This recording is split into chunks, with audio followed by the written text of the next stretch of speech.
Muy buenas jóvenes, hoy vamos a ver la clase número 3 del curso de Historia.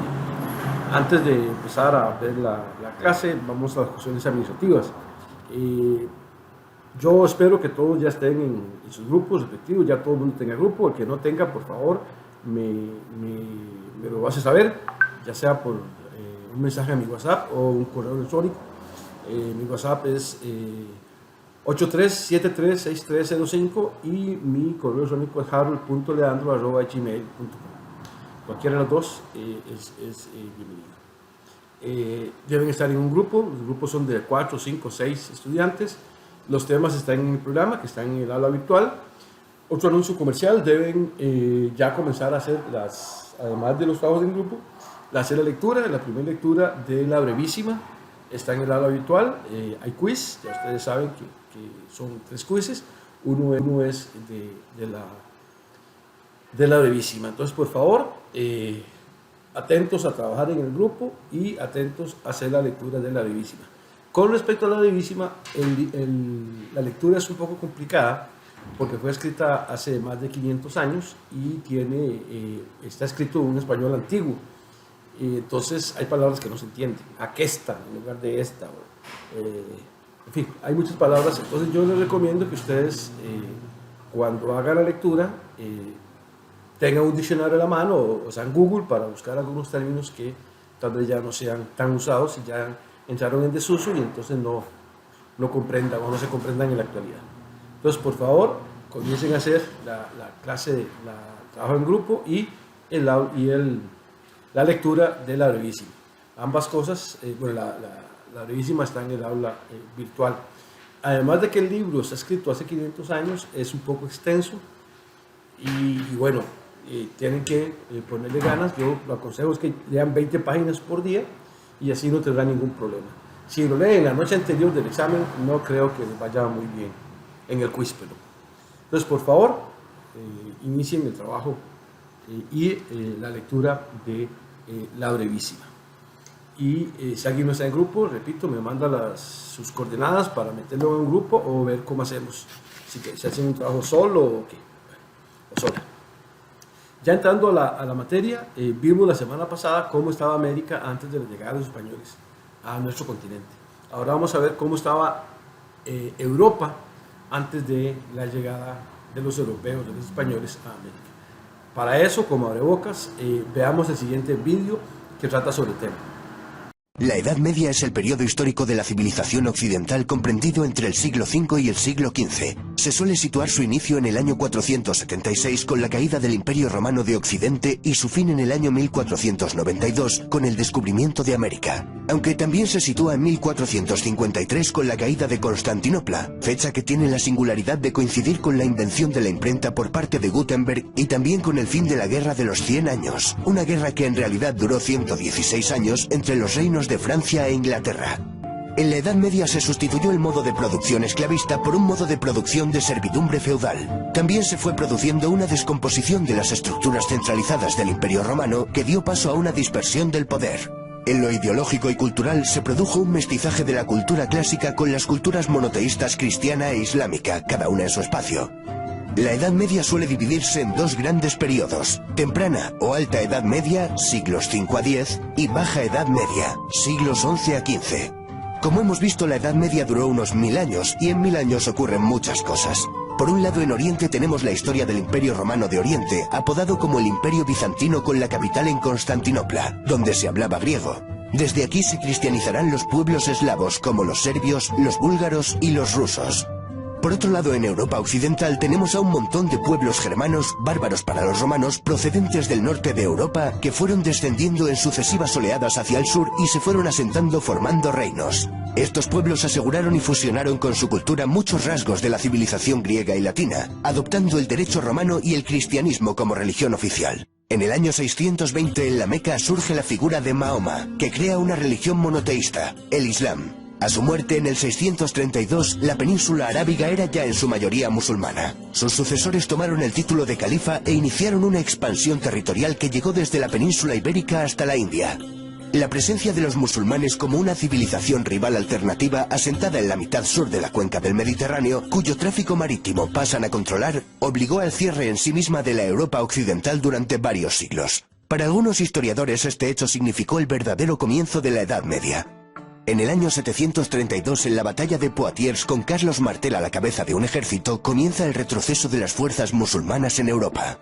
El nieto de aquel Carlos Martel, Carlomagno, expandió los distintos reinos francos hasta transformarlos en un imperio, el Imperio Carolingio, al que incorporó gran parte de Europa occidental y central. Conquistó Italia y fue coronado Imperator Augustus por el Papa León III el día de Navidad del año 800. A su muerte, el imperio se acabaría dividiendo entre sus nietos. Alemania y Francia se disputan el norte de Italia. Gana Alemania, que obtiene el favor del Papa y la corona imperial. El resultado es el Sacro Imperio Romano Germánico.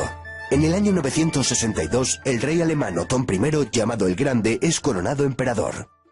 Tras la desintegración del Imperio Carolingio y el fracaso del proyecto político centralizador de Carlomagno, la debilidad de los reyes se hizo evidente. Sus sucesores se vieron obligados a ceder gran parte de su autoridad a los condes y marqueses para obtener su apoyo. Para asegurarse la lealtad de estos nobles, los monarcas les entregaron tierras, los feudos. Por otro lado, las invasiones de vikingos, sarracenos y húngaros aumentaron la inseguridad general, lo que obligó a los reyes a encomendar a los nobles la defensa de sus territorios. Nace la figura del caballero. El feudalismo alcanzó su madurez en el siglo XI y tuvo su máximo apogeo en los siglos XII y XIII. Su cuna fue la región comprendida entre los ríos Rin y Loira, dominada por el Ducado de Normandía. Por feudalismo entendemos al sistema basado en una serie de lazos y obligaciones que respaldan compromisos generalmente militares entre un hombre libre, el vasallo, y otro hombre libre en situación superior, el señor. El vasallo juraba fidelidad a su señor y se comprometía a cumplir determinadas servidumbres, principalmente de auxilio militar y consejo político, auxilium et consilium, recibiendo como contraprestación un beneficio, habitualmente el control y jurisdicción sobre la tierra y la población de su feudo o señorío. A esto se conoce como vasallaje. El vasallaje se confirmaba a través de dos ceremonias, el homenaje y la investidura. La posibilidad de que un vasallo tomara bajo su protección a su vez a otros hombres que pasaban a ser sus vasallos estableció una red piramidal de relaciones vasalláticas. Al final del vídeo veremos cómo era la típica pirámide de una sociedad feudal. Acabamos de ver cómo se pasó de un estado romano basado en el poder central y un vasto territorio a un estado basado en vínculos personales fragmentado en los distintos feudos. En ellos, el señor acapara las funciones propias del estado, como por ejemplo legislar, imponer impuestos y administrar justicia. La tierra adquiere una enorme importancia económica al disminuir el comercio y la circulación monetaria. Por eso, la agricultura es la base de la economía feudal, una economía de autoconsumo. La vida rural predomina frente a la urbana. Un feudo característico se componía de una aldea rodeada de terrenos para cultivar, protegida por un castillo regentado por un señor. A este castillo también se le denominaba burgo. Por extensión, se aplicó el nombre de burgo a las poblaciones que se desarrollan en torno a estas construcciones. Así surgieron las grandes ciudades medievales. A los habitantes de estas nacientes ciudades se les llamaban burgueses, naciendo el término burgués. A estos centros acudían los campesinos a vender sus excedentes, cereales, frutas, carne, a la vez que compraban artículos de uso cotidiano elaborados por los artesanos, herramientas, cerámica, ropa. Se fueron creando nuevos barrios de artesanos y mercaderes que se agrupaban en gremios. Fue en estas ciudades donde nació el estilo gótico, una evolución del románico. Estas ciudades vieron el levantamiento de prodigiosas catedrales. Chartres, París, Colonia, León o Burgos se cuentan entre las obras arquitectónicas más extraordinarias que ha construido el hombre. También las ciudades vieron el nacer de las universidades, como las de Bolonia, Oxford, Cambridge, Salamanca o París. La filosofía dominante era la de Aristóteles, cuyos textos habían llegado a Europa a través de los centros de enseñanza árabes. La filosofía medieval, la escolástica, se proponía fundamentalmente sistematizar la concepción cristiana del mundo en términos aristotélicos. El representante más célebre de esta corriente fue Santo Tomás de Aquino. Los monasterios también fueron islas de civilización. De ellos no solo emanaba espiritualidad, cultura y cristianismo, también fueron los que introdujeron la roturación de los bosques, beneficiosos inventos como la buena cerveza o maravillosos remedios naturales. Pero los monasterios fueron fundamentalmente grandes escritorios donde se salvaron, copiaron y conservaron los manuscritos que hemos heredado de la antigüedad. Estas islas de civilización no eran lo común dentro de la sociedad medieval. La mayoría de la población era analfabeta. Aquí los juglares y trovadores jugaron un papel muy importante. Eran músicos y poetas que divulgaron oralmente las hazañas épicas de héroes. La Edad Media es la época de los grandes caballeros y los grandes cantares de gesta como el cantar de Mio Cid, la canción de Roldán, Beowulf o el cantar de los Nibelungos. Estos poetas también nos hablaron del amor cortés que expresaba el amor de forma noble, sincera y caballeresca. El mayor ejemplo lo encontramos en la historia artúrica de Tristán e Isolda. La poesía trovadoresca era sobre todo de temática amorosa, pero también podía centrarse en aspectos políticos, morales, religiosos, etc. Otro de los temas podía ser el de las cruzadas, una serie de campañas militares con el objetivo de restablecer el control cristiano sobre Tierra Santa, el territorio geográfico que comprende todos los sitios en los cuales se desarrollaron escenas bíblicas. Para terminar, veamos cómo era la pirámide social de un régimen feudal. En lo alto de la cúspide se encontraban el emperador o los reyes. Para el siguiente escalón vamos a establecer dos columnas diferenciadas, pues la iglesia constituía una jerarquía paralela a la nobleza. Dentro de la alta nobleza tenemos a duques, marqueses y condes, cuyos títulos derivan de gobernadores del Imperio Carolingio. Un escalafón más bajo tenemos a varones, caballeros, etc. En la rama del clero también distinguimos entre alto clero, que procedía de la alta nobleza y las familias reales, y el bajo clero, que procedía de familias acomodadas de campesinos y artesanos. En la base de la pirámide tendríamos al 90% de la población, el campesinado. Los campesinos con menos derechos, como el de no poder abandonar el feudo, eran los siervos. La diferencia principal entre un siervo y un esclavo consistía en que, en general, un siervo no podía ser vendido por separado de la tierra que trabajaba, y en que jurídicamente era un hombre libre.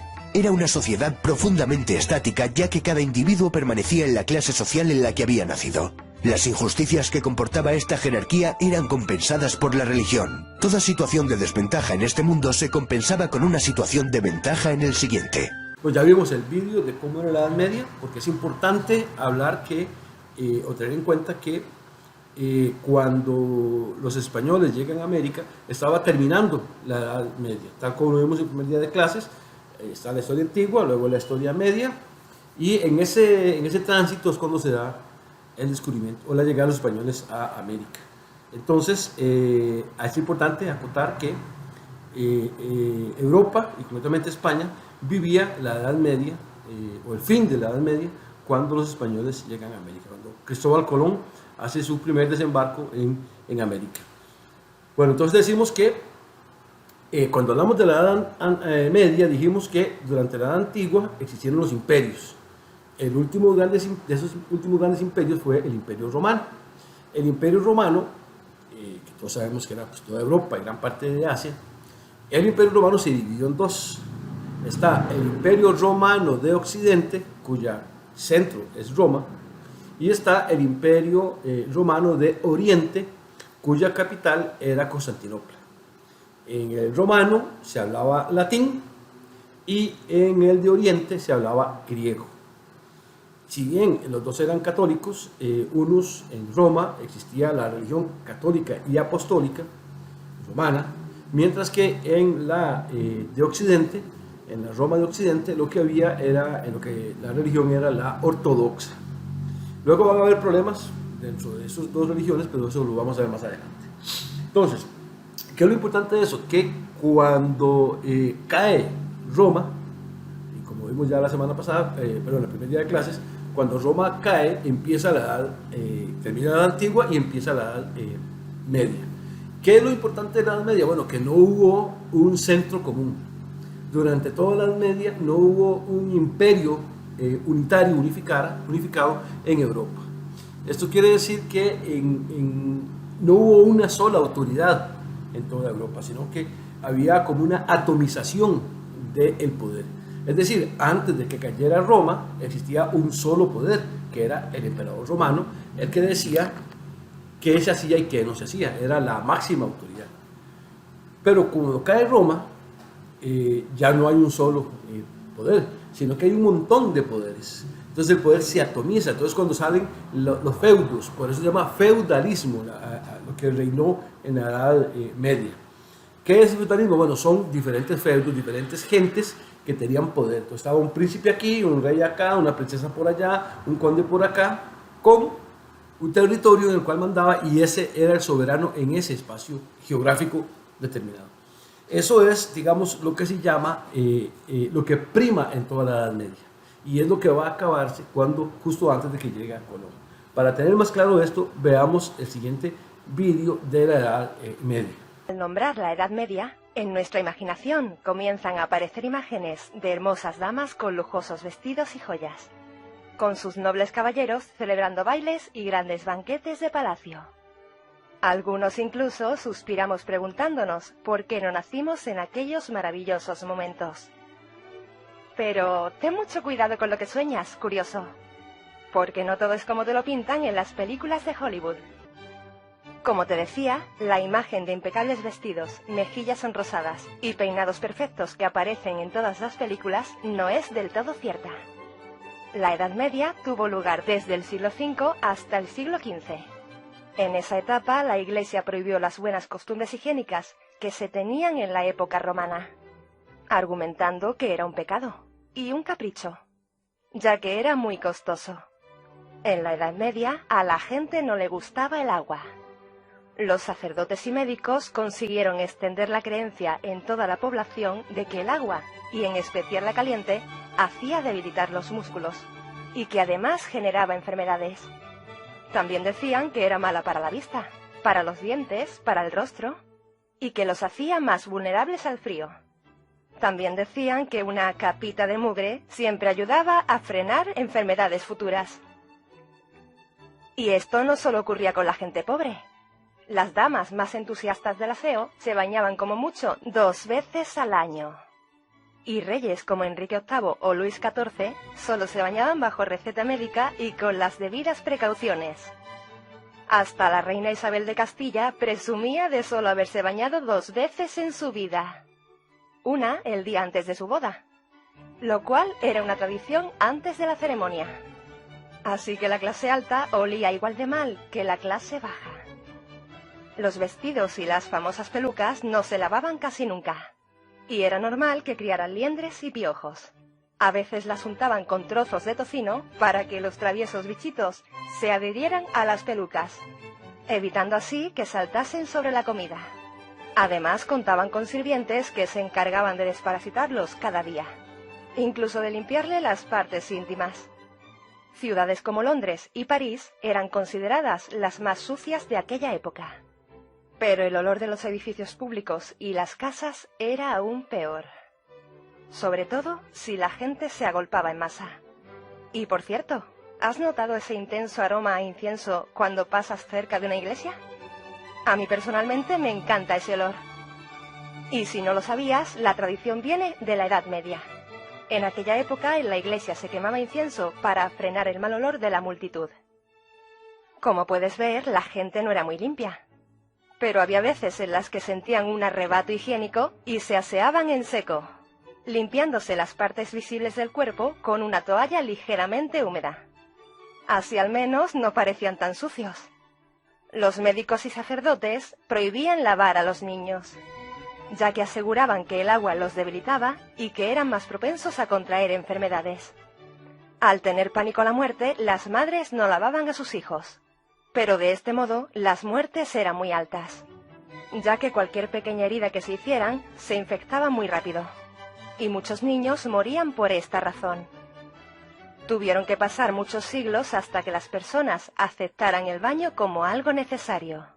En el siglo XVII se popularizó el baño anual, que consistía en bañarse una vez al año en una tina con agua caliente. Los hombres no se quitaban los sombreros al entrar en las tabernas, ni al comer. La razón de este acto radicaba en que si lo hacían, era más probable que las liendres y piojos saltaran a la comida. En aquella época no existían productos de limpieza, así que la ropa era lavada con lejía, hecha con cenizas y orina. Además, muchas personas no se cambiaban de ropa durante meses, como el rey Jaime VI de Escocia.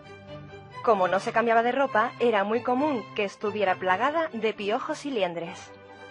Los nobles también las tenían, y a veces se rapaban la cabeza para eliminar a estos bichos. Solo que estos también habitaban en las pelucas que se ponían. Con la llegada de la era moderna en el siglo XIX, el baño se convirtió en algo más frecuente para los hombres. que se bañaban más veces al año, hasta 2 veces por semana.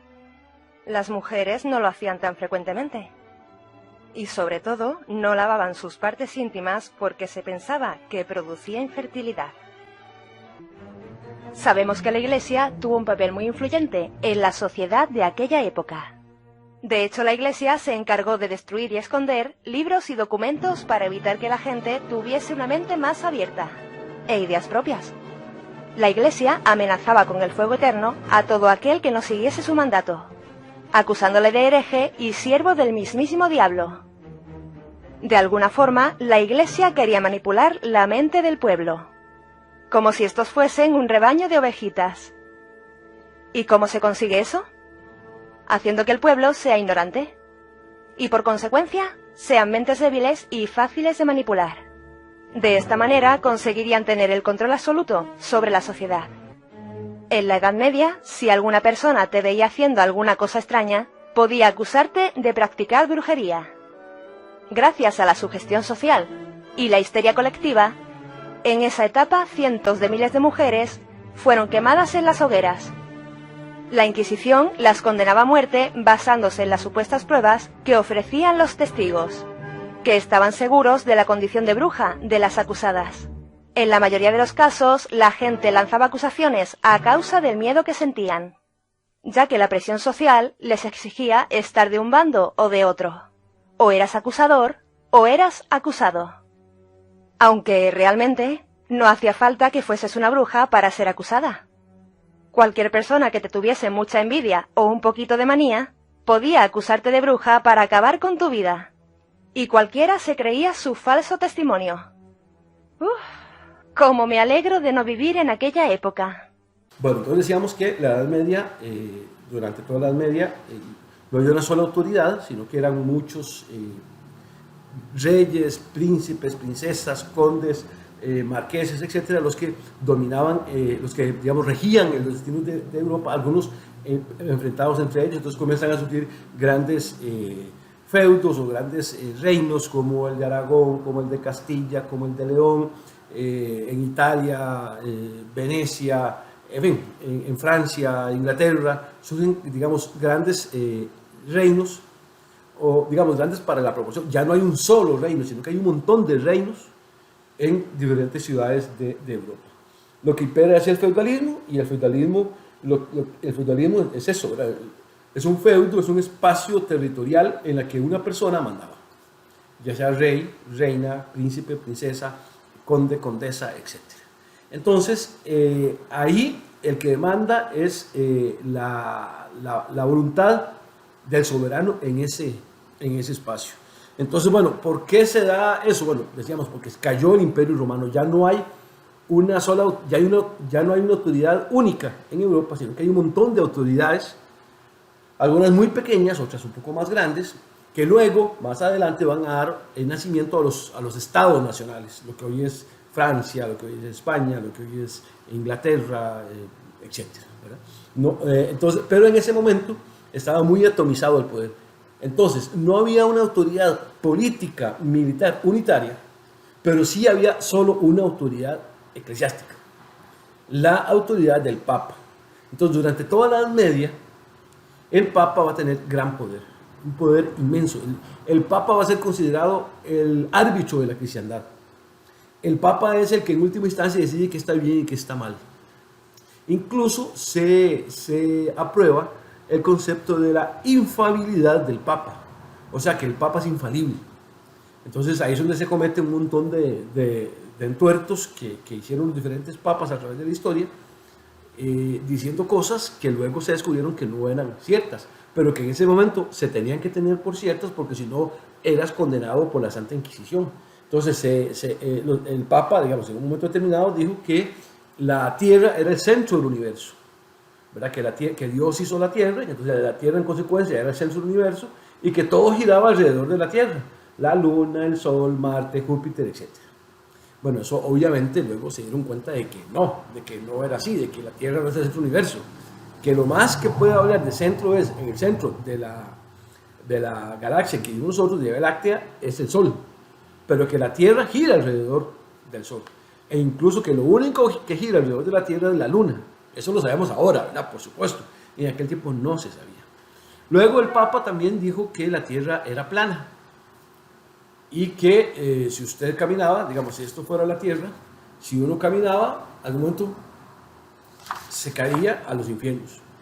Bueno, esa posición del Papa fue muy, digamos, extendida. Se creía mucho, eso va a afectar mucho cuando Colón haga el viaje, ahorita lo vamos a ver. Entonces, la iglesia tenía un gran poder. Y lo importante del poder de la iglesia es que durante toda la Edad Media, la iglesia concentró el monopolio del conocimiento. Es decir, durante la Edad Media solo sabían leer y escribir los curas y los hombres, las mujeres no. Entonces, en los monasterios fueron centros de cultura, fueron centros de conocimiento, fueron centros de ciencia, porque ahí estaban los únicos que sabían leer y escribir. O sea, el 99.99% del resto de la población durante la Edad Media no sabía leer ni escribir. Es decir, hubo reyes y reinas que nunca supieron leer y escribir. Príncipes, princesas, condes, condesas, marqueses, marquesas, etcétera, que nunca supieron leer y escribir. Entonces, los conventos, los centros donde estaban los curas, se convierten en centros de ciencia.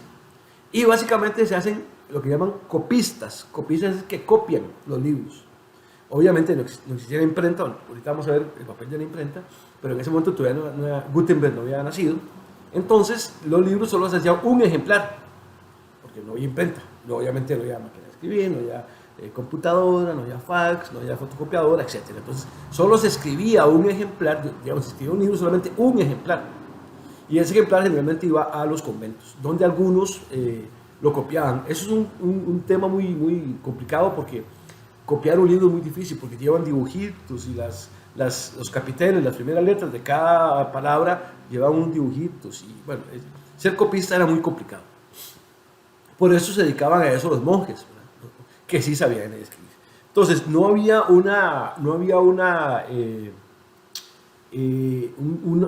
era extendido el conocimiento, ¿verdad? Se reducía a una élite. Entre más fue avanzando la Edad Media, más gente comenzaba a leer y escribir. Vamos a ver que Colón, sin ser, digamos, parte de la iglesia, aprendió a leer y escribir igual que muchos. Entonces, pero eso fue al final. Al principio, la gran mayoría no sabía leer ni escribir. Bueno, entonces, también la iglesia, para defender esos privilegios, funda la Inquisición. La Inquisición la Santa Inquisición es una institución, como un ejército papal, que resguarda que la gente no piense diferente a lo que el dogma establece, el dogma católico. Entonces, todo aquel que cuestionara al Papa iba a ser encausado. Muchas mujeres fueron acusadas de brujas, fueron sometidas a torturas más espeluznantes habidas y por haber. Hubo testigos que dijeron que sí, que fulanita era bruja y que andaba en escoba. Después de tantas torturas, muchas mujeres dijeron que sí, aceptaban públicamente que eran brujas y que volaban en escobas, con tal de que no las siguieran torturando y que las mataran. Preferían la muerte, confesar, aunque sea mintiendo, confesar y que las mataran y no estar sufriendo, ni ellos ni sus hijos. Entonces, bueno, eso está plagada la historia de la Edad Media de esos casos de hombres y de mujeres, Copérnico, Galileo, etcétera, ¿verdad? De gente que fue coaccionada a retractarse o a tomar veneno por cuestionar lo que decía la Iglesia Católica. Entonces, en resumidas cuentas, la Edad Media, la Iglesia Católica fue muy poderosa. Pero bueno, entonces, decimos rápidamente, la Edad Media no hay una autoridad única en Europa, sino que hay un montón de reyes, reinas, príncipes, etc.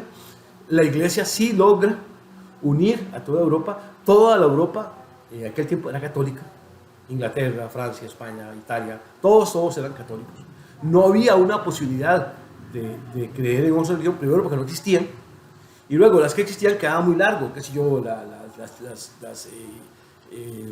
digamos, las religiones que habían en América no eran conocidas en ese momento, las religiones que habían en la India, en China, quedaban muy largo, no había ninguna relación, en fin, no había, digamos, mucho conocimiento. Entonces, bueno, dentro de esa lógica que estamos describiendo de que la Edad Media fue muy Por eso es que se llama la Edad Media, se llama la Edad del Oscurantismo, porque no había claridad, no había luz, no había conocimiento. Todo era muy oscuro, todo lo manejaba la Iglesia Católica. La Iglesia Católica prefería los colores grises, ojalá oscuros. Todo se manejaba de acuerdo a los intereses de la Iglesia, todo era muy manejado como en secreto. Cualquier cosa que pasaba, la Iglesia tenía que dar un visto bueno para que fuera divulgado. En fin, era una época no muy bonita. Entonces, bueno, dentro de esa lógica, entonces uno se pregunta, bueno, ¿por qué los españoles llegaron a América? Si estamos diciendo que fue una época donde hubo poco conocimiento, donde hubo poca ingeniería, que hubo poca técnica, que hubo poco experimentos o conocimiento, ¿por qué los españoles llegan a América? La pregunta es válida y la respuesta vamos a intentar hacer una. En 1453, Constantinopla, que era la capital de la parte romana de Oriente, la capital, Bizancio, pues, cae en manos de los turcos otomanos. Mehmed logra vencer la resistencia de los católicos ortodoxos y toma Constantinopla. ¿Qué implica eso? Bueno, eso es un gran hito de la historia. ¿Por qué? Porque Constantinopla era la capital del imperio romano de Oriente. Ya el de Occidente, ya Roma había caído. Entonces, al caer Bizancio, al caer Constantinopla, los turcos no solamente ganan en cuanto a territorio y en cuanto a dominio, de superioridad militar, sino que además van a cerrar el paso de los católicos de Oriente a Occidente. Constantinopla era como la puerta que había que pasar para ir de Europa a Oriente, a India o a China o Ceilán o Vietnam o cualquier otro país. Había que pasar, en aquel tiempo obviamente, había que pasar por Constantinopla. ¿Por qué? Porque solo se podía, o en aquel tiempo, solo se podía llegar navegando hacia el este por el Mediterráneo, o sea, atravesar el Mediterráneo y llegar a Constantinopla y de ahí cruzar a pie y luego montarse en otra embarcación para llegar al mar, por el Mar Negro, por el Mar Rojo, por lo que sea, llegar a esos países o caminando en las grandes rutas comerciales que ahorita vamos a ver. Entonces, cuando los turcos otomanos toman Constantinopla, toman Bizancio, ahí hay un problema. ¿Por qué? Porque ya no hay flujo comercial entre los mercaderes que venían de India y China hacia, y que traían mercancías hacia Occidente. Eso es lo que se llama la ruta de la seda. Ahorita vamos a ver un video sobre eso. Entonces, ¿qué pasa con eso? Bueno, que entonces todas las mercancías que venían de la India y de China a Europa ya no pueden pasar. ¿Por qué? Porque los turcos otomanos, una vez que toman Constantinopla, impiden ese tránsito de mercancías. No las permiten. No permiten que ninguna persona de una nación que no sea católica pase por ahí. Porque ellos son musulmanes y no creen que no tienen buena relación con los otros católicos, más bien estaban en guerra había una guerra entre los católicos y los musulmanes. Entonces, ¿qué traían esas comerciantes que venían de India y China hacia Roma, hacia Europa? Bueno, traían muchas cosas, ahorita las vamos a ver, pero traían artículos que eran de consumo importante en Europa para la comida. Ajos, orégano, chile, culantro, creo que culantro es americano más bien. Bueno, en fin, ahorita vamos a ver toda una serie de especies que eran vitales para Europa porque la comida en Europa era sosa, no tenía sabor. Entonces, para darle sabor a la comida necesitaban las especies que venían de China y de India. Pimienta, orégano, clavo de olor, nuez moscada, etc. Pero además de que traían esos productos que son especies, bueno, traían otro más, pero ahorita lo vamos a ver. Un elemento vital que traía la ruta de la seda va a ser la tecnología. Porque si bien decimos que en la Europa de la Edad Media no hubo ningún avance porque la Iglesia concentraba el poder del conocimiento, del saber y del escribir, sí floreció el conocimiento en India y en China y en los países árabes. Entonces comienzan a darse unos grandes desarrollos en esas sociedades de Oriente que por medio de la ruta de la seda pasan a Europa. ¿Cuáles son esos conocimientos? Bueno, los que le van a ayudar a Colón a llegar a América van a ser varios, pero básicamente, o sea, los que vamos a tener en claro son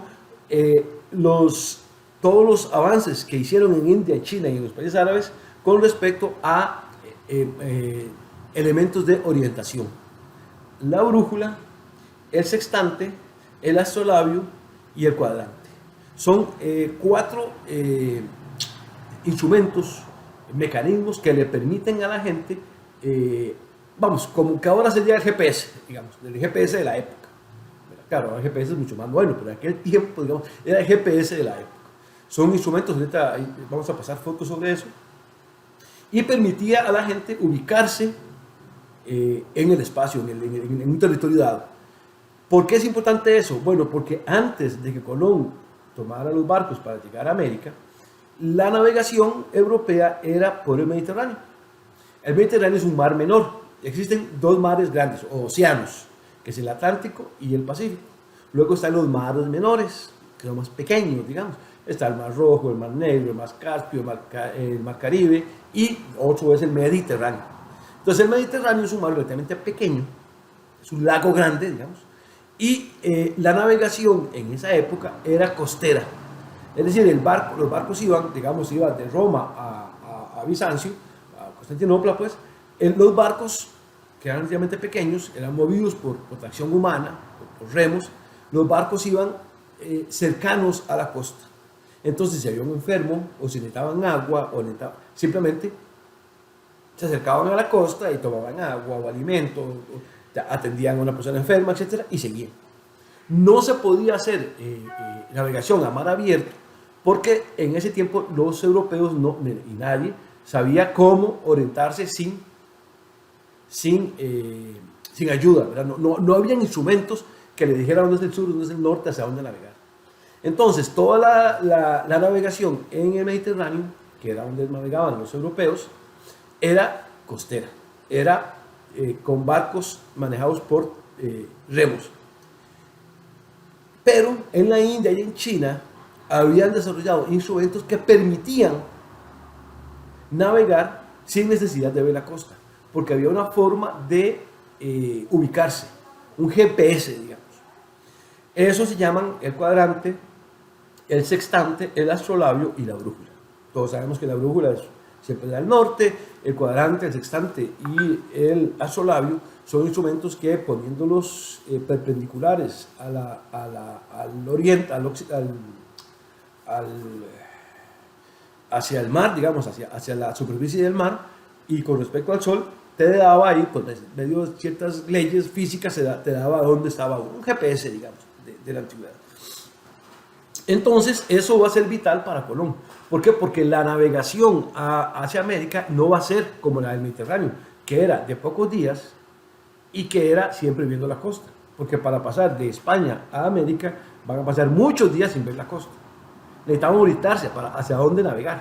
Entonces, uno de los elementos más importantes para que Colón hiciera ese viaje a América fue precisamente el que Colón contara con avances tecnológicos hechos en Asia y en China y en India y en países árabes, el astrolabio, el sextante, el cuadrante y la brújula.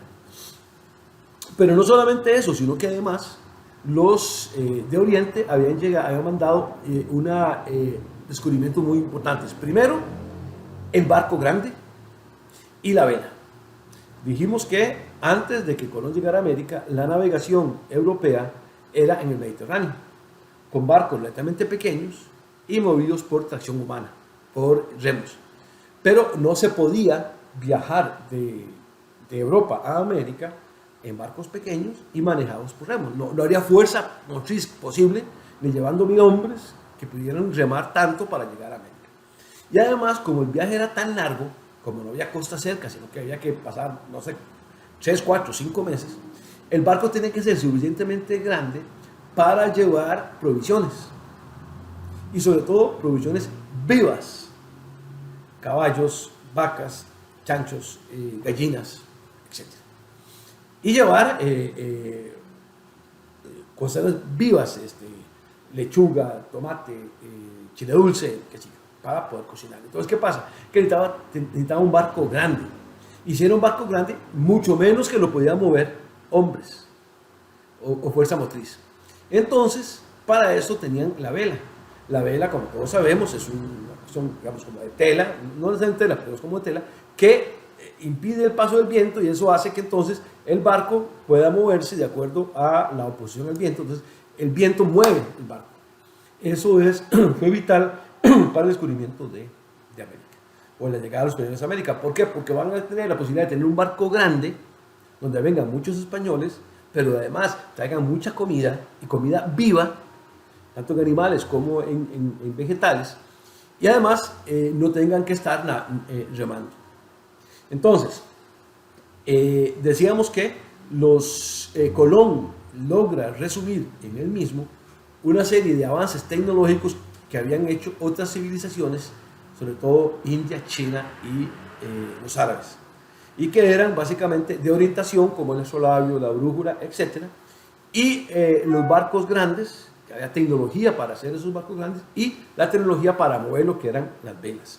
Pero también habían desarrollado los mapas, sobre todo los mapas portulanos, que era la capacidad que tenían algunos expertos en hacer mapas rápidamente para ubicarse geográficamente donde están. Eso va a ser vital cuando Colón llegue a América. Los españoles lleguen a América, que van a hacer mapas para ubicar dónde están las cosas. Entonces, dentro de esa lógica de que bueno, otro elemento vital que lo vimos la semana pasada, los españoles habían adquirido, o a Europa había llegado el conocimiento de la pólvora y del arcabuz. El arcabuz, decíamos, lo vimos la semana pasada, es un rifle muy primitivo que va a ser vital cuando venga la guerra contra los indígenas. Entonces, decíamos que, y resumiendo, los Colón y sus huestes tenían una serie de conocimientos que les va a permitir emprender el viaje de Europa a América, que antes eran imposibles, porque tenían que tener barcos grandes, pero no llegó esa tecnología hasta muy tarde, hasta en su época. Las velas, que antes no existían, pero Colón sabía que existían y que se podían usar, el astrolabio, la brújula, el sextante, el cuadrante, etc. Entonces Colón, que era un almirante muy importante, que era una persona muy estudiosa, que era un científico, que era, digamos, para la época era un sabio, Colón reúne todos esos conocimientos y los incorpora en una caravana que sale de Puerto de Palos, en España, a América. Entonces, bueno, y otro elemento importante que va a ser vital en la conquista, que lo vimos la semana pasada, el caballo. Los mongoles habían adiestrado una serie de caballos cada vez más, digamos, purificado la raza de los caballos. Los caballos cada vez eran más altos, más mansos, más obedientes a la hora de darle indicaciones con las riendas, cada vez más fuertes, más altos, saltaban más, le tenían menos miedo a la guerra, a las cosas, digamos, que podían asustarlos. En fin, los españoles van a tener toda una serie de elementos que le van a ser vitales para llegar a América. Entonces, Europa, decíamos, no había una autoridad única, sino que murió, porque al caer el último emperador romano, que se llamó Rómulo Augusto en el siglo XV, digamos, cae, es el último emperador, y entonces a partir de ahí termina la edad antigua y empieza la edad media. Entonces no hay un solo poder, sino que Europa se atomiza el poder, hay reyes por todo lado, feudos por todo lado, por eso se llaman las regiones feudales. Luego, eso genera una época de gran oscurantismo, donde la iglesia es el que va a fijar las pautas de la sociedad. La iglesia es la que va a decir que está bien y que está mal. El papa va a ser el árbitro de la cristiandad. Posteriormente cae el otro imperio romano, el de Oriente, cuando los turcos otomanos toman Bizancio, y eso hace que los turcos otomanos cierren esa puerta que significó Bizancio entre Europa y Asia, y entonces eso hace que los españoles comiencen a buscar cómo expandirse, cómo llegar a la India sin pasar por el Mediterráneo, porque estaba cerrada la puerta de Bizancio. Entonces comienzan a buscar otra opción. Los portugueses intentan bajar circunnavegar África para llegar a Asia, pero a Colón dice, no, esta ruta es muy complicada, mejor sigamos derecho. La idea de Colón no era totalmente equivocada, digamos, dentro de la lógica es correcta. La tesis de Colón es que si algo es redondo, si yo salgo de aquí, si navego, tarde o temprano llego al mismo lugar, si la Tierra es redonda, y él creía que la Tierra es redonda, aunque la mayoría de la población creyera que la Tierra era plana. Una de las decisiones del Papa de que la Iglesia era plana. Entonces, lo que pasa es que Colón nunca imaginó que el diámetro de la Tierra era tan grande y que en medio de su camino iba a aparecer un nuevo continente. Colón, aunque ustedes no lo crean, Colón murió creyendo que había llegado a la India. Para Colón, él nunca descubrió un nuevo continente, nunca llegó a un nuevo continente, él nunca se enteró que llegó a nuevas tierras. Colón murió creyendo que había llegado a las Indias. Por eso es que a los nativos de América se les dice indios, porque Colón creyó que había llegado a la India, y Colón se refería a los nativos de acá como indios, porque para él eran indios de la India. Obviamente, luego nos dimos cuenta que estaba equivocado. Entonces, es importante entonces tener claro de que las motivaciones que tuvo Colón, la motivación que tuvo Colón para tomar barcos y llegar a América era, primero, la necesidad de encontrar una ruta para llegar a la India que no fuera por el Mediterráneo, porque estaba cerrada, tomada por los turcos otomanos. Luego, la segunda motivación es que tenía muchos elementos tecnológicos que no habían sido desarrollados propiamente en Europa, sino que en otros países, pero que habían llegado a Europa y que él las manejaba. Todo lo que hablábamos del solabrio, el sextante, el cuadrante, la vela, el barco grande, la carabela, etc. Bueno, entonces es importante. Otro elemento que hay que tomar en cuenta es que durante 8 siglos los musulmanes dominaron España. España era un reino visigodo que estaba muy en crisis. Los árabes, que ustedes saben, bueno, que España y África, o sea, la África que está arriba del Sahara, o sahariana, hay un estrecho muy pequeño, entonces los árabes invadieron. Los árabes venían en un aumento, en un apogeo inmenso, después de que Mahoma planteó su religión y unió a los árabes, a todos los árabes los unió. Todos los árabes tenían como objetivo dominar Europa. Entonces lo intentaron por España y dominaron durante 8 siglos España. También lo intentaron por el otro lado y llegaron hasta Austria, a las puertas de Austria. Bueno, por eso es otra cosa. Lo importante aquí es que cuando llegan a España tienen poca resistencia porque, como decíamos, el reino visigodo que imperaba en España era estaba muy debilitado por pugnas entre ellos, entre diferentes reinos, que decíamos que no había una sola autoridad, sino que había muchos reinos. Entonces, entre un reino de Aragón se peleó con el de León con Castilla, Castilla con los de Barcelona, etc. Había unas disputas internas. Eso aprovechó que los musulmanes que estaban unidos, que tenían una fe muy inquebrantable, la fe musulmana, entraran y dominaran España. El objetivo de ellos era dominar toda Europa. Pero no pasaron de los Pirineos. ¿Por qué no pudieron pasar de los Pirineos? Porque, como todos sabemos, los Pirineos son montes muy altos donde hay nieve. ¿Y de dónde vienen los árabes? Del desierto de Sahara. Ellos estaban acostumbrados y eran fantásticos guerreros en tierra caliente, en el desierto.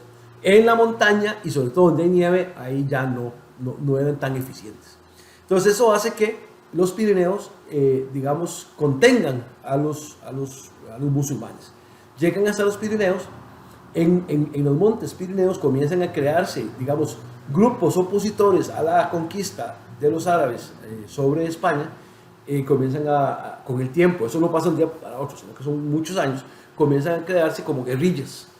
Comienzan a atacar a los grupos pequeños, a atacar a los musulmanes. Los musulmanes comienzan a bajar y a bajar y a bajar, y en un proceso que dura 700 años los expulsan. No fue de la noche a la mañana, sino que fue un periodo muy largo. Antes de que los expulsaran, en algunos momentos y en muchos espacios, musulmanes y católicos tuvieron una vida pacífica, incluso de convivencia, y hubo mucha relación entre musulmanes y cristianos católicos, o católicos de España. Hubo incluso matrimonios, y sin problema, una mujer musulmana se casaba con un cristiano, tenían hijos, los hijos los educaban en ambas religiones y cuando tuvieran uso de razón podían elegir si se quedaban con la católica o con la musulmana, no había problema, todos convivencia, eran integrados los musulmanes a los españoles integraban a los musulmanes. Hubo momentos, digamos, de gente que hablaba los dos idiomas, tenían las dos religiones, no eran excluyentes, digamos, había mucha camaradería, mucha solidaridad, mucha apertura de parte de todos. Entonces, digamos que la dominación musulmana en España pasa por periodos de gran amistad y de gran convivencia a periodos en que hubo guerra. Ahorita vamos a ver cuáles fueron esas. Entonces, bueno, los árabes comienzan a tomar España, la toman, conviven mucho tiempo con los españoles. Toda España, en un principio, era dominada por los musulmanes. Comienza a bajar la dominación de los españoles, comienza, digamos, los españoles a expulsar a los árabes del territorio español hasta que efectivamente los expulsan. Para eso vamos a ver el siguiente vídeo que habla un poco de todo esto. En el siglo VIII tendrá lugar uno de los hechos más determinantes para la historia de España, la invasión musulmana. En el año 711, los musulmanes se apoderan de un reino visigodo muy debilitado por las luchas intestinas. Hispania se convierte, a partir de entonces, en Al-Ándalus, una parte más del imperio creado por Mahoma 100 años antes. A lo largo de sus 8 siglos de existencia, Al-Ándalus será un escenario de mestizaje e intercambio, el puente a través del cual llega a Europa la herencia del saber del mundo clásico. La invasión musulmana se desarrolla en varias expediciones a lo largo de 4 años. Entre 711 y 725, toda la península ha sido ocupada, salvo pequeños núcleos en Asturias y los Pirineos. Tras unos años de sequía, los invasores se retiran tras los ríos Duero y Ebro. La retirada favorece la recuperación de los núcleos cristianos. El pequeño reino de Asturias se convertirá en el punto de partida de la resistencia al invasor, la llamada Reconquista. Tras la legendaria batalla de Covadonga, hacia 720, Pelayo y otra serie de reyes asturianos expanden el reino hacia el sur. Navarra se mantiene independiente, mientras que Carlomagno ocupa los territorios al norte del Ebro, organizando los condados catalanes y la marca hispánica para frenar a los musulmanes. En el siglo X, la zona musulmana de Hispania se ha convertido en califato. Abderramán III y sus sucesores organizan una corte califal llena de lujo y boato, ampliándose la mezquita cordobesa y edificando la ciudad palaciega de Medina Azahara. Por el lado cristiano, el reino de Asturias se convierte ahora en el de León. Ramiro II será su monarca más poderoso, derrotando a los musulmanes en Simancas en el año 939. A finales de siglo, sin embargo, la expansión de los reinos cristianos sufre un fuerte retroceso, debido al empuje de los musulmanes, dirigidos ahora por Almanzor. La situación cambiará radicalmente en la centuria siguiente. Durante el siglo XI, el califato de Córdoba se desintegra en numerosos reinos, llamados de taifas. Galicia, León, Castilla, Navarra y Aragón se organizan como reinos, mientras que en Cataluña evolucionan los condados catalanes. La división musulmana favorece las incursiones leonesas, castellanas y aragonesas en un avance demoledor. La debilidad de los reinos de taifas y la presión de los ejércitos cristianos movieron a los andalusíes a llamar en su ayuda a la dinastía africana de los almorávides. Estos consiguen en el año 1086, en Sagrajas, frenar la expansión cristiana. Los almorávides controlarán al-Ándalus durante cerca de 100 años, pero su poder acabará por debilitarse, lo que aprovechan los reinos cristianos para atacar. La victoria almohade en Alarcos supuso un duro golpe para los reinos cristianos. La situación se agravó en 1211, cuando el castillo de Salvatierra, único baluarte cristiano al sur del Tajo, cae en manos musulmanas, amenazando Toledo. Ante la delicada situación, el rey castellano Alfonso VIII solicita la ayuda del resto de los reinos cristianos y del Papa Inocencio III, que da a la lucha el carácter de cruzada. Respondiendo al llamamiento llegan a Toledo tropas de Aragón y numerosos cruzados de toda Europa. León y Navarra, por el contrario, rehúsan unirse a la partida.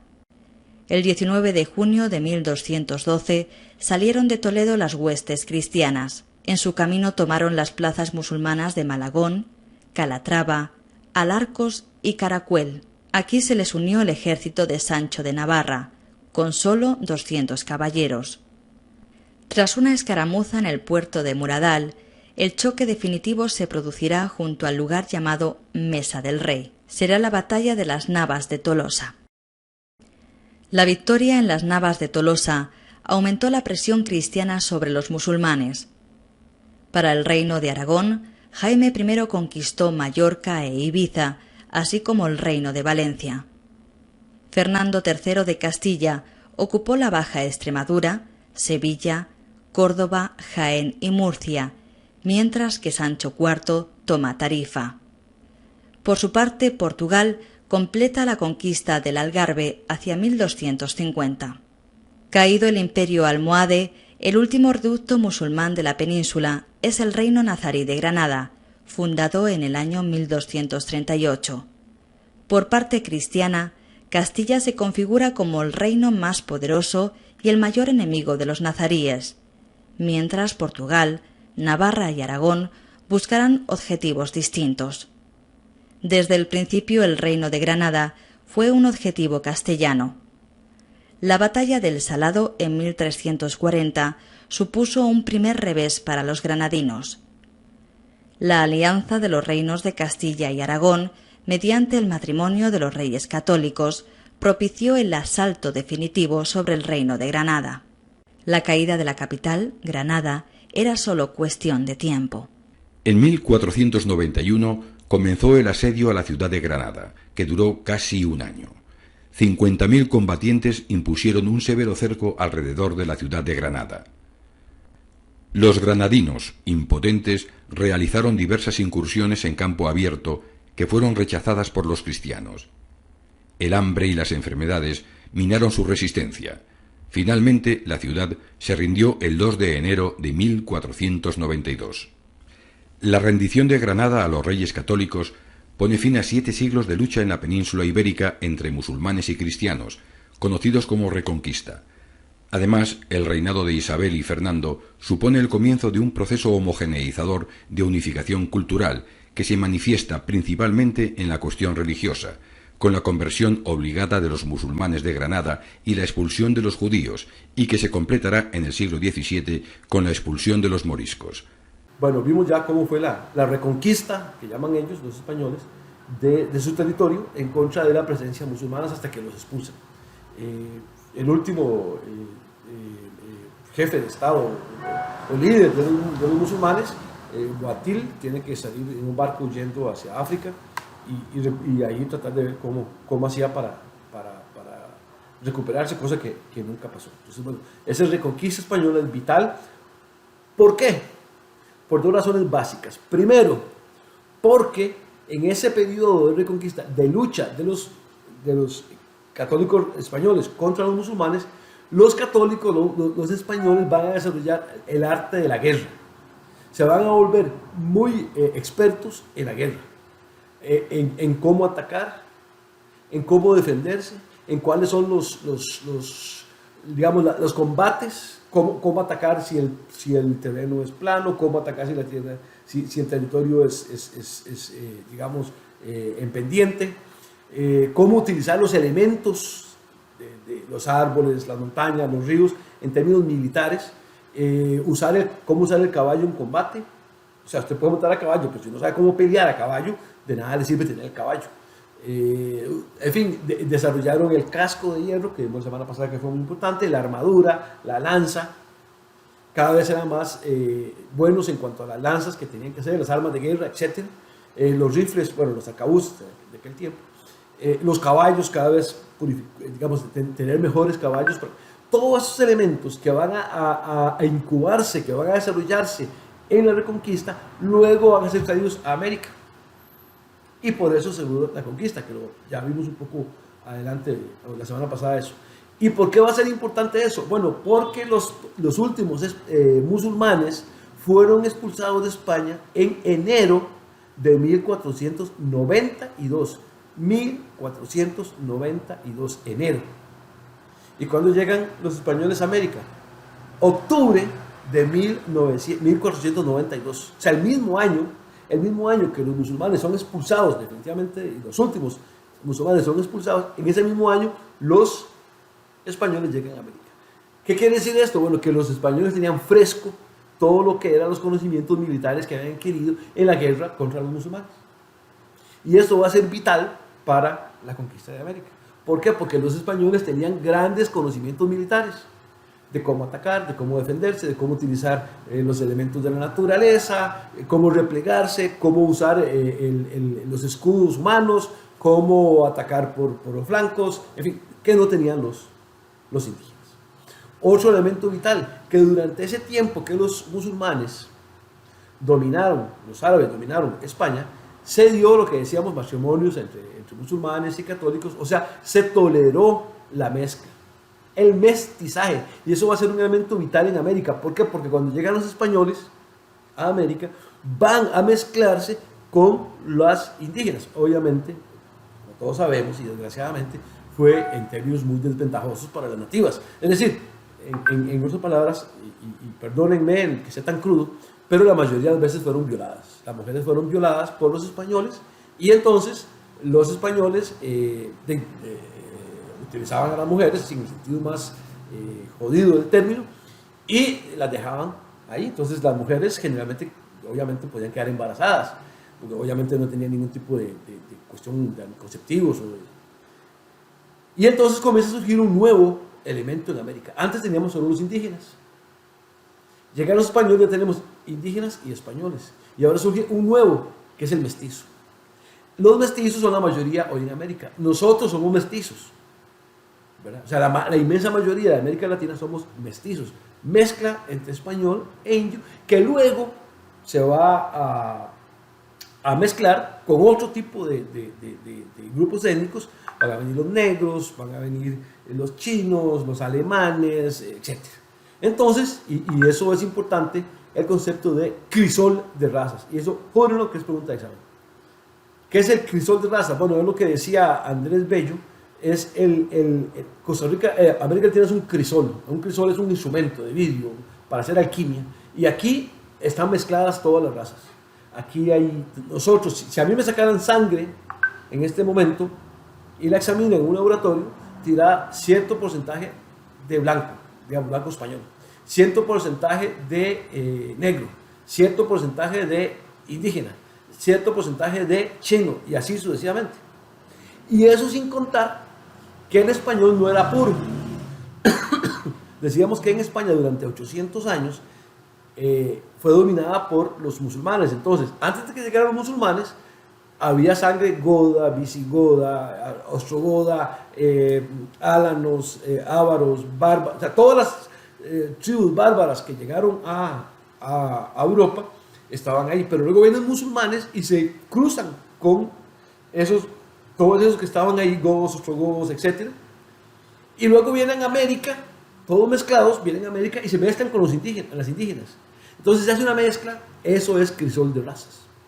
O sea, un tubo de ensayo donde metes un montón de razas y sacas una raza, que es la raza mestiza, que es lo que somos nosotros. Esa mezcla muy grande de diferentes grupos étnicos. Y entonces eso es América Latina. Hay que entender que nosotros somos un crisol de razas. Somos el único región en la historia de la humanidad, la única región del planeta donde se da tanta cantidad de mezclas, donde hay chinos, negros y todos mezclados. Usted va a Estados Unidos y los estados son todos como muy rubiecitos y muy estereotipo de lo que es el gringo. Va a Europa y más o menos también, ¿verdad? Va a Asia y todos son más o menos los árabes, etc. En cambio América Latina no. América Latina es en América Latina surge una nueva raza, surge un nuevo grupo étnico, que somos los mestizos. Claro, esos grupos surgen del dolor de muchas mujeres indígenas, pero eso hay que tenerlo clarísimo. ¿Por qué? Porque los españoles venían solo hombres. Cuando en los primeros años que venían, después de Colón, y ya venían los viajes, durante mucho tiempo solo venían hombres, no permitían que las mujeres se vinieran en el barco. ¿Por qué la corona española no permitía que vinieran mujeres? Primero, porque para ellos, que es un instituto católico y machista, las mujeres no podían venir en los barcos porque era una cuestión de hombres. Segundo, porque según la tradición, una mujer, sobre todo guapa, en un barco iba a causar motines, iba a causar broncas entre los hombres, porque era después de 3 meses de andar en el mar, iba a causar líos y enredos, entonces mejor no. Mucho tiempo después sí permitieron que las mujeres vinieran en los barcos, pero tenía que tener un requisito básico, tenía que estar casada y venir con su esposo. No puede ir casada y venir sola, no, tenía que venir casada y con su esposo. ¿Por qué? Bueno, porque cuando mandan autoridades aquí, civiles, para los virreyes y las alcaldías, etc., sí van a mandar españoles y obviamente tienen que ir con su mujer, entonces, pero solo si la mujer es casada y viene con su marido. Bueno, eso es básicamente eso. Entonces, los musulmanes le legaron eso a América Latina, que los españoles tuvieron la claridad mental, la lucidez, para mezclarse en España, y que luego ese experimento que hicieron, esa mezcla con los musulmanes, la traen a América y la implementan en América Latina, y se genera ese crecimiento. ¿Por qué decimos en América Latina y no en la América anglosajona? Bueno, porque y eso también es muy importante tenerlo presente, la conquista que hicieron los musulmanes, los sajones, o sea, los ingleses o británicos en su territorio, Estados Unidos y Canadá, va a ser muy diferente al resto de la conquista que hicieron los españoles. ¿Por qué? Porque los españoles se mezclaron con los nativos, los ingleses no. Los ingleses lo que venían era a buscar tierras. ¿A quiénes le querían quitar las tierras? A los indígenas. ¿Qué tenían que hacer los ingleses para poderle quitar las tierras a los indígenas? Matarlos. Entonces, en España, en la América anglosajona, se desata una guerra en contra de los indígenas y los van a matar a casi todos. Los que no mataron los pusieron en reservas indígenas. Por eso lo vamos a ver un poquito más adelante. Entonces, decíamos que los musulmanes van a aportar, digamos, indirectamente ese efecto que da el mestizaje, que se hace primero en España y que luego se hace en América y que va a beneficiar, digamos, la creación de un nuevo crisol de razas que es América Latina. Entonces, esa toma, decíamos, volviendo a lo de Constantinopla, va a ser vital, porque entonces cuando los turcos otomanos, que son los mismos, digamos, son musulmanes, igual que lo estaban en España, logran tomar Constantinopla, hace que España sienta la necesidad de buscar, bueno, Europa en general, sienta la necesidad de buscar otra ruta para llegar a la India, y eso hace entonces que los españoles, con Colón a la cabeza, surja la idea de aprovechar todos los conocimientos tecnológicos que venían de Asia para enrumbarse a América y llegar a América. Por eso es importante tener en cuenta la caída de Constantinopla. Vamos a ver un video sobre eso. Constantinopla y el comercio con Oriente. Todos los caminos conducen a Roma. ¿Recuerdan? Ok, pero de todos esos caminos, aquellos que eran rutas comerciales, bueno, digamos que todos ellos pasaban por Constantinopla. ¿Y qué? Pues que pasen, ¿qué importa? Resulta, Pipo, que llegado el IV siglo después de Cristo, el mundo había cambiado mucho. Para sostener las riquezas ya no era suficiente conquistar, saquear y dominar territorios. Ahora había otra forma para generar riquezas: el comercio de mercancías con el Extremo Oriente. es que mucha gente de este lado del mundo quería cosas que solamente se producían de este otro lado del mundo. Y esta gente, claro, muy bien, quería cosas que solo tenían estos, especialmente el oro y la plata que habían acumulado durante tantísimos siglos. Como las distancias entre un lado y el otro del mundo eran inmensas y viajar por ese entonces era muy peligroso, solo unas pocas rutas comerciales unían a estos dos mundos. ¿Y saben qué? Sí, todas esas rutas pasaban por la ciudad de Constantinopla, que se había convertido en un gigantesco embudo donde de un lado se juntaban todas las mercancías y del otro se distribuían por toda Europa y norte de África. Así fue, mis queridos, como lentamente el poder y la riqueza dejó de estar en manos de quienes ostentaban el ejército más poderoso y comenzó a estar en aquellos que controlaban el comercio. Constantinopla, la nueva Roma. La magnífica e impenetrable ciudad de Constantinopla fue la capital del Imperio Bizantino.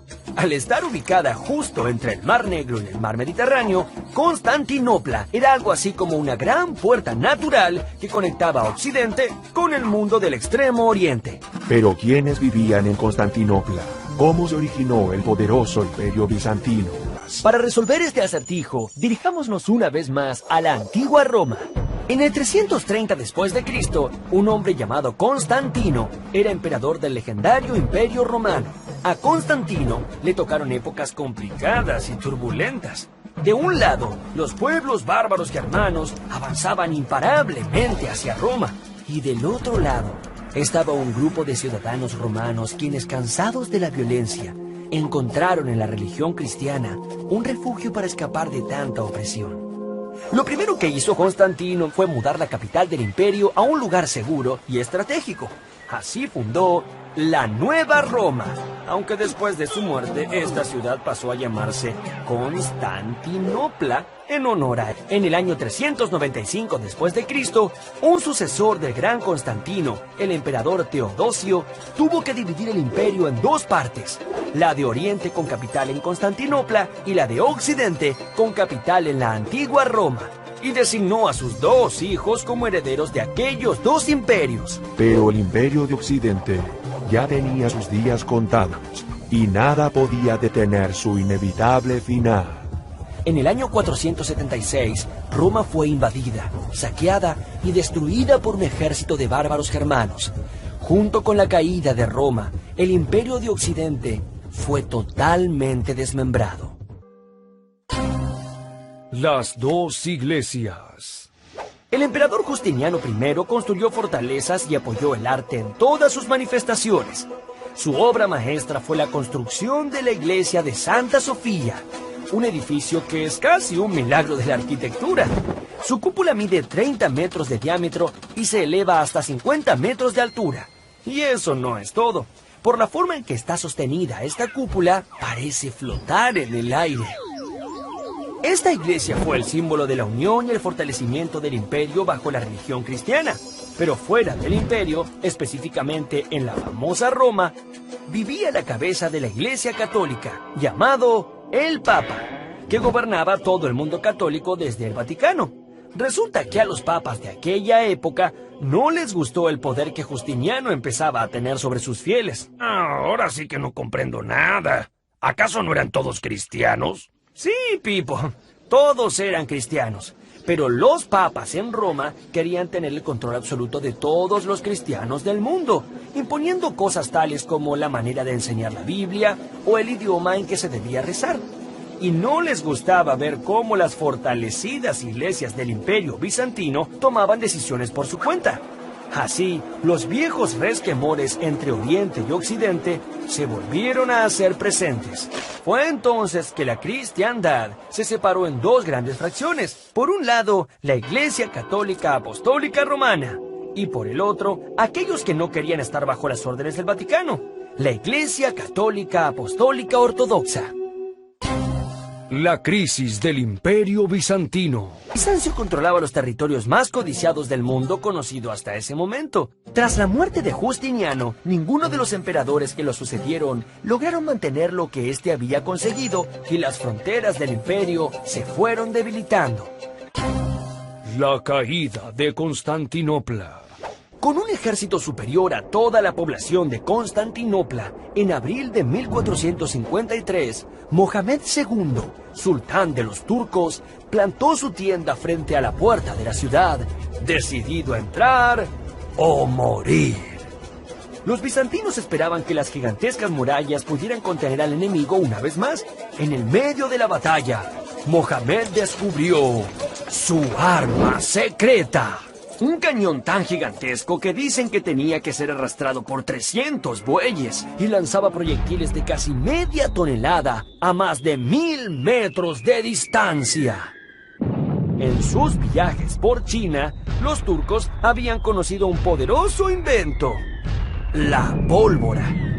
El 29 de mayo de 1453, después de 2 meses ininterrumpidos de lucha, los turcos entraron en la ciudad semidestruida.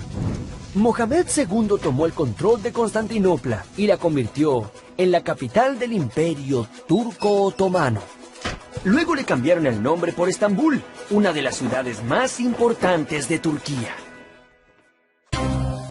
El fin de una era. Durante más de 1000 años, Bizancio fue el eje que unió el comercio entre Europa y Oriente. Fue un puente que conectó las enormes riquezas provenientes de países muy lejanos, especialmente de China e India. Al caer en manos de los turcos, este puente se rompió. Y toda Europa se desesperó por encontrar nuevas rutas comerciales. Así fue que surgieron muchísimos aventureros y exploradores. 39 años más tarde de la caída de Constantinopla, una expedición española al mando de Cristóbal Colón se lanzó al mar. Colón estaba convencido que el mundo era redondo. Sí, claro. Redondo como esta pelotita. Y navegando hacia el oeste, en algún momento se podía llegar al este. Colón tenía razón, aunque en sus cálculos no contempló un enorme obstáculo. Sí, en su viaje hacia el oriente, Colón se topó con todo un continente que Europa desconocía por completo. Aunque él creyó llegar a la India, esas tierras eran América. Y su hallazgo inició toda una nueva etapa en la historia de las civilizaciones. Lo importante de esa ruta de la seda, perdón, de esa toma, es que rompe el circuito de la ruta de la seda. ¿Qué es la ruta de la seda? Bueno, decíamos que la ruta de la seda era que vienen desde la antigüedad, no fue que estaba ahora, sino que hace mucho tiempo, y incluso en unos casos se mantiene. Es una ruta que surge del corazón de China, en Chang'an, cruza todo el territorio chino, llega a la India, cruza Afganistán, Pakistán, todos esos países. Tan significa pueblo de, entonces Pakistán es pueblo de los Pak, Afganistán es pueblo de los afganos, etc. Bueno, llega después a Irán, Irak, finalmente llegaba a Constantinopla y de ahí en barco para Europa. Eso es la ruta de la seda. ¿Qué llevaba la ruta? ¿Qué se manejaba en la ruta de la seda? ¿Qué se comerciaba? Bueno, durante ese trayecto, y obviamente en aquel tiempo no había carros, no había barcos, sino que lo que habían las caravanas eran caballos o camellos jalando carretas. Y ahí en las carretas llevaban todos esos. Había que manejar, había que atravesar muchos desiertos, de Gobi, por ejemplo. Entonces iban unidos 100, 200 caravanas para protegerse de los inclemencias del clima, como de atacantes que venían a robar. Entonces venían en caravanas grandes. ¿Qué llevaban? Bueno, en las carretas lo que llevaban básicamente era lo que decíamos especies: la pimienta, el clavo de olor, el azafrán, la vainilla, la nuez moscada, la canela, en fin, todo lo que son especies que son vitales. Hoy te va a pulpería cualquiera y compra un montón de cosas. En Europa no había. Todos esos productos que acabo de mencionar solo se producían en aquel tiempo en Asia. Entonces ellos iban de pueblo en pueblo comprando todo lo que podían de esos productos, lo guardaban y los importaban en sus caravanas. Cuando llegaban a Constantinopla, lo metían en un barco y lo llevaban a vender a Europa, donde pagaban precios muy altos por esos productos. Entonces, esa ruta de la seda fue vital, pero no solamente, decíamos, llevaba especies, sino que también llevaba artículos como joyas, como, diamantes, rubíes, jade, perlas, ámbar, alfombras, papel, marfil, laca, muchos artículos de porcelana, de vidrio, que China estaba muy extendido. Había telas como lino, lana, y se llamaba la ruta de la seda porque originalmente lo que se comercializaba era básicamente seda. seda. ¿Por qué básicamente seda? Bueno, porque la seda no era conocido en el mundo, solo en China se producía la seda, y China guardaba muy celosamente el secreto de cómo se producía la seda. La seda, obviamente, todos sabemos, es una ropa, digamos, una tela con que se hace ropa. Era súper apetecida en Europa, pagaban cualquier cantidad de plata por la seda, y la seda, como todos sabemos, es la lana la telaraña de unas arañas en particular, ¿verdad? Entonces, ellos guardaban eso un secreto, solo en ciertas ciudades se producía, se tenían las arañillas esas que tejían, se guardaba la seda, se hacía ropa, o se hacían telas y se mandaban a vender a Europa.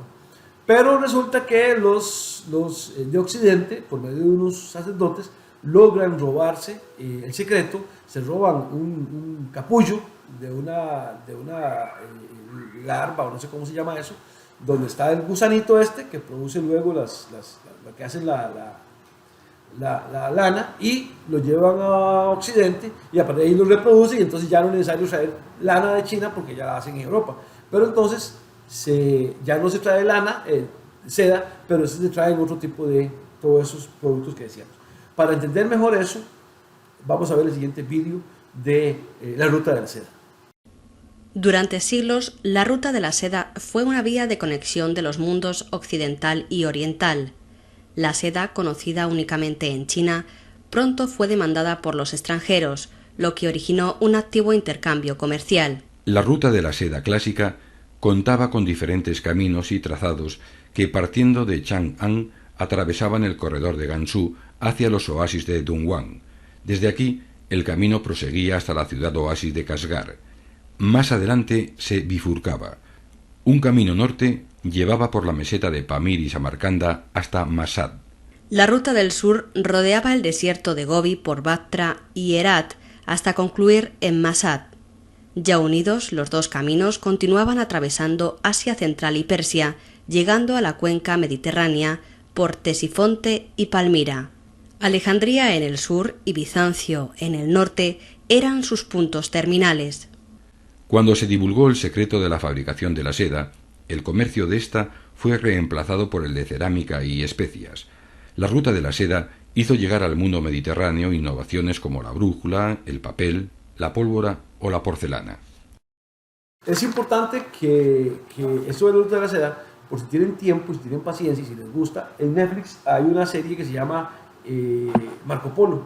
Marco Polo es de esa época. Marco Polo fue un navegante italiano que estuvo en el territorio de los mongoles, cuando los mongoles dominaban toda Asia, India, China, reinaban en todo lado. Ahí estaba Kublai Khan, que era el nieto de Genghis Khan. El Marco Polo entró en contacto con Kublai Khan, se volvió incluso consejero de Kublai Khan, aprendió el idioma mongol, fue brazo derecho, asesor del máximo. Khan es como emperador, como rey, ¿verdad? Monarca. Y Marco Polo fue un gran baluarte, un gran la mano derecha de Kublai Khan, y entonces él cuenta su historia. Hay una película en Netflix, una serie que se llama así, Marco Polo. Si ustedes quieren verla, sería buenísimo, porque en su vida particular les va a llenar mucho, para su cultura general es muy importante. Pero bueno, ahí lo dejo pendiente. Entonces, bueno, decíamos que la ruta de la seda es interrumpida porque los turcos otomanos toman Constantinopla, no permiten que la ruta, todas las mercancías que venían de seda pasen por Constantinopla para llegar antes a Europa. No había otra forma de llegarle. Entonces eso hace que todas esas mercancías que venían de la ruta de seda no lleguen a Europa. Europa se desespera por adquirir esos productos. Saben que no pueden hacerlo por el Mediterráneo porque no pueden pasar por Constantinopla, que ahora está en manos de los turcos, que detestan a los cristianos, que no les permiten pasar. Entonces se da la idea de navegar hacia el oeste. Esa idea la trabaja mucho Colón. Colón dice, bueno, sí es posible, porque si yo tengo el conocimiento, si yo sé que la Tierra es redonda y no plana como dice la iglesia, si yo sé que si navego de aquí en línea recta, tarde o temprano llego acá. Si además tengo un barco grande, si ese barco no necesito que lo muevan los seres humanos, sino que se puede mover por la vela, ya lo ha demostrado, entonces podemos llegar. Y bueno, Colón se hace a la mar y Colón cree que llegó cuando llegó a una tierra, creyó que llegó a la India. Y él decía que él llegó a Catay y Zipango. Catay es la India y Zipango es Japón. Él creyó que llegó a Asia. Y entonces él dice que llegó a la India. Y él muere, decíamos, creyendo que llegó a la India. Entonces, todo esto es, digamos, básico para entender por qué los españoles llegaron a América. Porque tenían necesidad de llegar a la India en busca de las especies. Y contaron con la gran ventaja de que lo hicieron en un momento justo, en que habían grandes conocimientos que habían llegado de India, de China y de los países árabes, como el astrolabio, el sextante, la brújula, la pólvora, la vela, la carabela, el caballo, etc. Bueno, chicos, nos vemos de hoy en 8. Espero que les vaya muy bien. Insisto, por favor, el trabajo de investigación no lo descuiden. No quiero que al final lo inmutan todo en un texto y me lo manden y sea plagio. En la UNIBE y yo particularmente tenemos una guerra contra el plagio, entonces no vamos a permitir plagio. Cuando yo vea un texto dudoso, lo busco en Google y fijo, me aparece dónde fue tomado, y eso es plagio y eso es complicadísimo. Si yo reporto eso a la decana, se crea una comisión, pueden ser suspendidos, etc. Evitémonos de eso, no de sus palabras y que sea algo propio de uno. Y en cuanto a la lectura, por favor avancen con la brevísima. Yo les advierto que es una lectura densa, que es relativamente corta, pero bueno, es larguita, pero además es complicadita. Entonces, por favor, pónganle en eso. Nos vamos de en 8, que la pasen muy bien.